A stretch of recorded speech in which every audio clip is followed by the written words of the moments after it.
स्वातंत्र्यानंतर पहिल्यांदाच तमाशा कलावंत रघुवीर खेडकर यांना पद्मश्री पुरस्कारानं उद्या राष्ट्रपती द्रौपदी मुर्मू यांच्या हस्ते सन्मानित करण्यात येणार आहे। आणि त्याच पार्श्वभूमीवर पुढारी न्यूजचे प्रतिनिधी शिवाजी काळे यांनी रघुवीर खेडकर यांच्याशी खास बातचीत केली।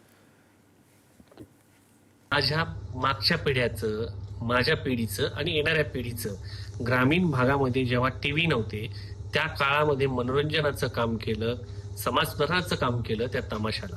आता त्या तमाशाचा राजधानी दिल्लीमध्ये राष्ट्रपतींच्या हस्ते सन्मान होतोय। रघुवीर खेडकर तमाशा कलावंत यांच्या हातात उद्या पद्म पुरस्कार पडणार आहे आणि ज्यांनी रघुवीर खेडकर यांचा तमाशा पाहिला त्यांच्या अंगावरती काटा आल्याशिवाय राहणार नाही। सर्व जीवनपट त्यांच्या वैयक्तिक जीवनामागे आहेच, मात्र त्यांनी महाराष्ट्राला मनोरंजनाचं काम केलं। ते रघुवीर खेडकर माझ्यासोबत आहे। भाऊ, खरं खूप खूप अभिनंदन, तुमचं पुरस्कार मिळतोय। काय भावना आहेत आणि पूर्ण जीवनपट मागे आहे। कधी कधी पडद्यामागचं जे काय घडलं ते कधी आठवत नाही, मात्र जो समोर दिसतो तो सोंगाड्या, तो रघुवीर खेडकर आम्ही पाहिला। त्या रघुवीर खेडकरचं आज काय म्हणणं? नाही, खूप चांगलं वाटतंय। पुरस्कार मिळणार आहे उद्या आणि संपूर्ण तमाशा सृष्टीला एक वेगळी कलाटणी मिळणार आहे, जेणेकरून तमाशा सृष्टी पुन्हा नव्याने उभारी धरेल असा उद्याचा क्षण असणार आहे। आणि मी खूप मनापासून भारत सरकारचा आभारी आहे की त्यांनी स्वातंत्र्यानंतर 77 वर्षानंतर लोककला तमाशाला हा पुरस्कार दिलाय। याबद्दल मी त्यांचे आभार मानतो। राष्ट्रपती चांगले आहेत, पंतप्रधान चांगले आहेत, त्याचप्रमाणे गृहमंत्री चांगले आहेत। ही सर्वच माणसं चांगली आहेत, कारण त्यांनी तळागाळातली माणसं विचून बाहेर काढली, त्यांना हे पुरस्कार दिले। पूर्वी असं होत नव्हतं।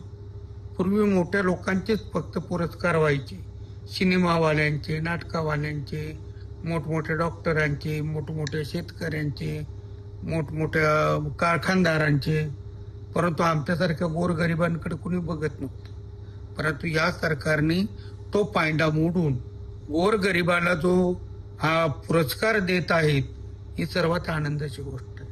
अनेक वेळा राजकीय नेते तुम्ही पाहिलेत, दोन पार्ट्यांच्या मध्ये रघुभाऊंचा तमाशा पाहिला महाराष्ट्रात। कधी वाटलं की राजकारणी व्हावं, राजकारणात जावं, संधी मिळाली तर?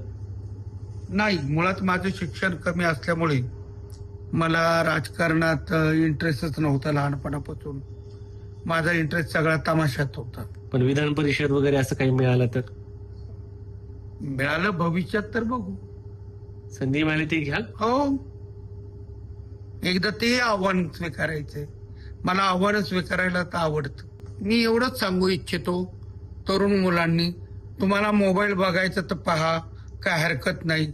आता जग पुढे चाललंय, त्याला मागे खेचता येणार नाही, परंतु आपली संस्कृती जपून सर्व गोष्टी तमाशा महाराष्ट्रातल्या सर्व लोकांनी पाहिलाच पाहिजे, कारण ती महाराष्ट्राची लोककला आहे।